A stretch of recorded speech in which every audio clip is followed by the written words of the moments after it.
Hello, beautiful people. Thank you so much for joining me today. The ability to know oneself is the beginning of all wisdom. These are the words of the famous Greek philosopher Aristotle. And I thought, what an appropriate quote to use today when I wanted to talk about self-awareness. It is a phrase that is touted about much in this new age mainstream field of thought. And what does it really mean to be self-aware? Well, to be self-aware is to have the ability to honestly look at ourselves, which includes our life, our decisions, our personality, without an expectation of it being good or bad. And to really use critical thinking and logic to examine why we have those experiences and why that exists in our life. Do we want to be that person? Do we want those to be the way we are defined? So one of the ways that we can actually become self-aware or get to know ourselves better is through self-reflection. So taking those moments of stillness that I've talked about before and actually pondering some questions about ourselves.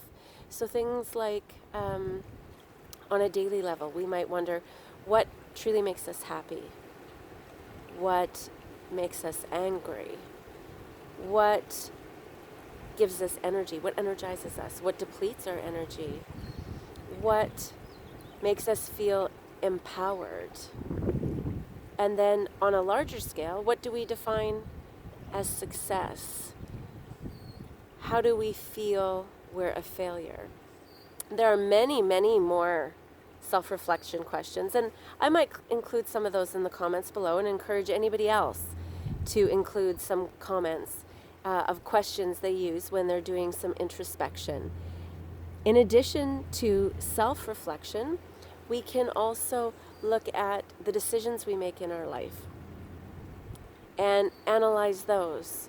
Why we make the decisions we do, which is another form of self-reflection, but just in a different way.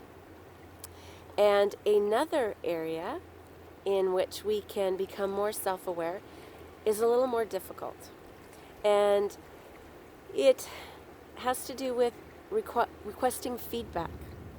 So in order for us to get a clear understanding of not only what we see ourselves as how others see us, how we're presenting ourselves to others, and whether we want to maintain that presentation or not, whether it's authentic, is to require feedback. Now, this is something that is a little bit more difficult because it provides a space for both the person asking for feedback and the person giving feedback to be vulnerable. And it's really an honored space to be, but in our society we don't see that happen very often. And so I would encourage you to be brazen, be bold enough to ask for feedback from somebody you trust and simply explain that you understand it might be uncomfortable for them as well. And in doing so, having these conversations with the people that are important in your life and requesting honest feedback allows for a deepening, a strengthening of your relationship, because both people show up in a more authentic place. And again, just a little ramble, but I thought I would share this today as something for you to chew on. And until next time, please stay hydrated, nourished, and well rested. I will talk to you soon.